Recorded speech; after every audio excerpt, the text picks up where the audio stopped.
ಗುಡಿಯ ಬಾಗಿಲು ಮುಚ್ಚಿರಲು ಬಾಗಿಲಿಗೆ ನಮಸ್ಕರಿಸಿ ಹೋಗೋಣ ಎನ್ನಲು ಅಪ್ಪ ನಿಲ್ಲು ಎಂದರು. ಗುಡಿಯ ಬಾಗಿಲು ತನ್ನಿಂದ ತಾನೇ ಒಂದೊಂದಾಗಿ 7 ಬಾಗಿಲುಗಳು ತೆರೆದವು.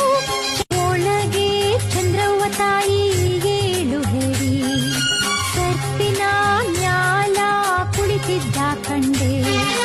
ಹಾವಿನ ಪೆವಟನಿಗೆ ಹತ್ತಿ ಚಂದ್ರವ್ವ ತಾಯಿಯ ಮಗ್ಗಲಿಗೆ ಬಂದು ಕುಳಿತರು ಶ್ರೀದಾನೇಶ್ವರರು. ಶ್ರೀದಾನೇಶ್ವರರು ಸೀತೆ ಮನೆಯಲ್ಲಿ ಬಬಲಾದಿ ಸದಾಶಿವರು. ಸಾರವಾಡ ಚಿಕ್ಕಯ್ಯನವರು ಅಲ್ಲೇ ಇದ್ದಾರೆ.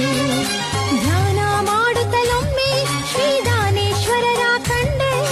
ಧ್ಯಾನ ಮಾಡುತ್ತಲೊಮ್ಮೆ ಶ್ರೀದಾನೇಶ್ವರರ ಕಂಡೆ.